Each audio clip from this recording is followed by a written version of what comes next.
Ce que vous voyez là derrière moi pourrait bientôt ressembler à ça.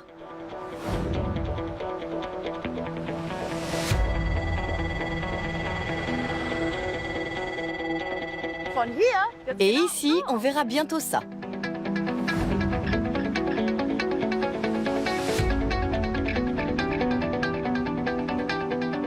Et ça, ce sera bientôt comme ça.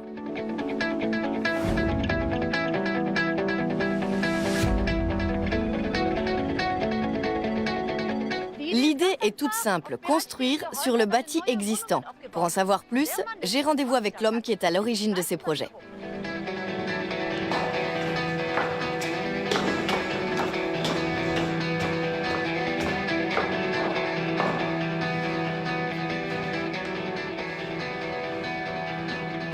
Voilà, qu'on a l'air totalement réel. L'architecte Stéphane Malka veut repousser les limites de la ville et part à la conquête des toits de Paris. Three Box, c'est le nom de son concept. Est-ce que l'idée première des Free Box c'était de résoudre le manque de place? On essaye de répondre vraiment à la problématique de l'espace existant. C'est-à-dire que pour autant, il faut qu'on soit très léger, mais pas seulement dans le dessin, dans la matière elle-même, et qu'on puisse avoir donc des sections relativement fines. Donc on pousse vraiment le curseur comme un équilibriste, tout en étant garant de la bonne stabilité du bâtiment. On essaie vraiment de travailler de manière très fine.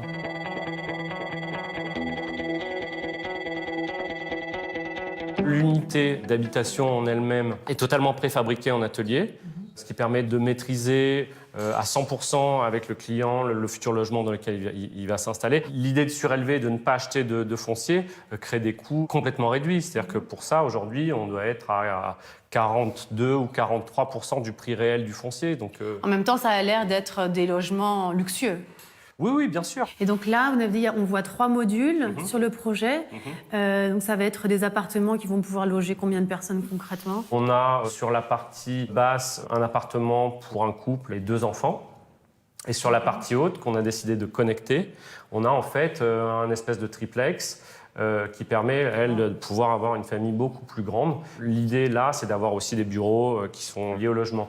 Dans toutes les structures, en fait, on a une toiture terrasse végétalisée qui permet d'avoir en miroir la superficie maximum pour ces logements.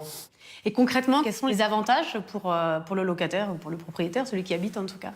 Pour le propriétaire, effectivement, c'est l'achat qui est complètement réduit. Forcément, quand on a des prix qui sont réduits de moitié, c'est beaucoup plus intéressant. Donc ça permet déjà, bien sûr le coût. Après, l'idée, c'est de rester au maximum écologique.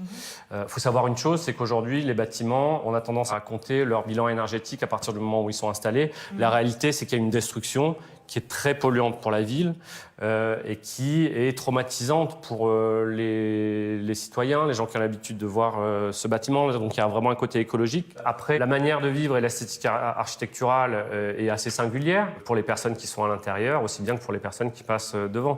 C'est léger, c'est moderne, c'est esthétique et on peut les construire ou les mettre partout. Pourquoi il n'y en a pas partout? Ça semble être la solution rêvée pour résoudre les problèmes de logement. C'est une bonne question.